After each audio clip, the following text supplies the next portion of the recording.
اپنی بہنوں کو یہی نصیحت ہے.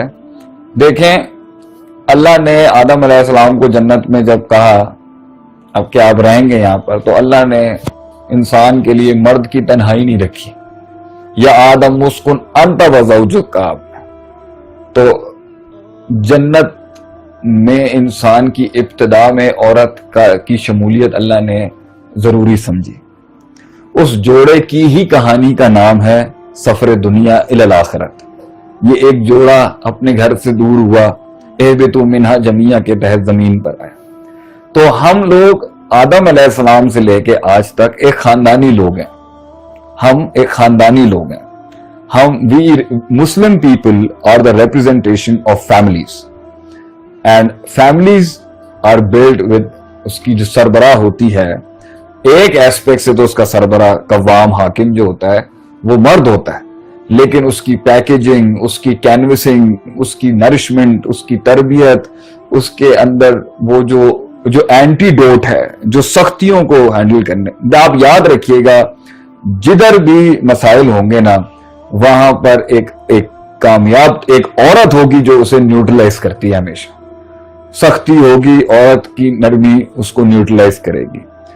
جذباتیت ہوگی تو آپ دیکھیں عورت کی وہ ایلیمنٹ اس کو وہ نیوٹرلائز کرے گی. عورت کا اتنا بڑا رول ہے.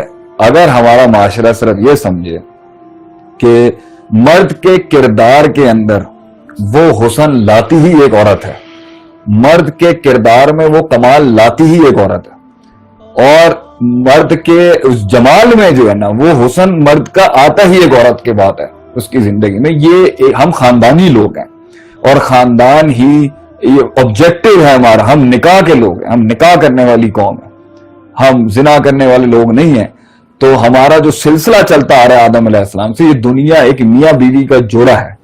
تو ایک عورت ایک امام کو جنم دیتی ہے, ایک امام کی ماں بنتی ہے, ایک امام کی بیوی بنتی ہے, اور ایک امام کی بہن بنتی ہے, اور ایک امام کی اور ایک قائد کی, جو ہمارے سب سے بڑے لیڈر ہیں ہمارے نبی صلی اللہ علیہ وسلم.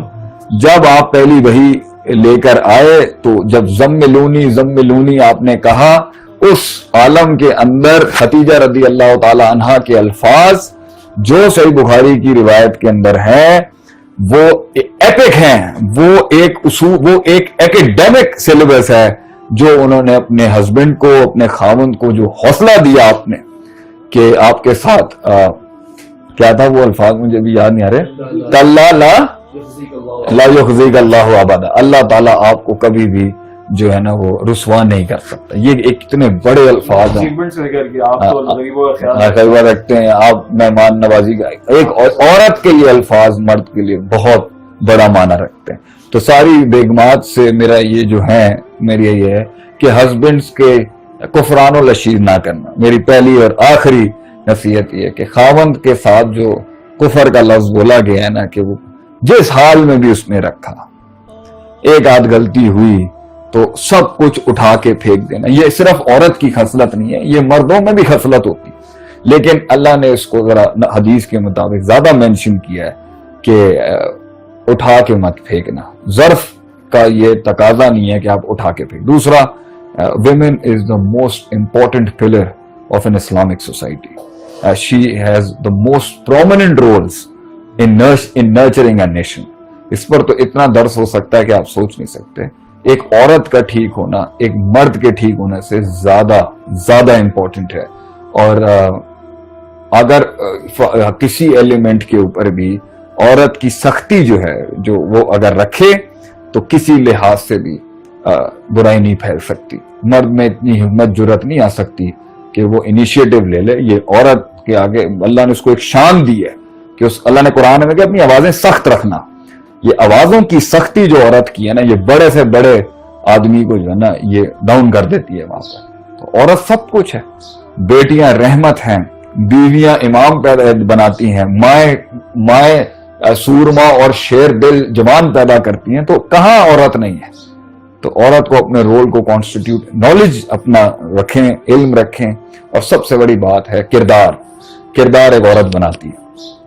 تو میں لوگوں کو یہی سکھاتا ہوں, اپنی ٹیم کو بھی, کہ جو اور مرد کا کردار جو ہوگا نا وہ اس کی عورت کی عکاسی ہوگی اس کے اندر. جس طرح اس نے اس کا بننا سورنا اس کے معاملات رکھے ہوں گے اسی طرح کا وہ مرد اپنی زندگی گزارے گا.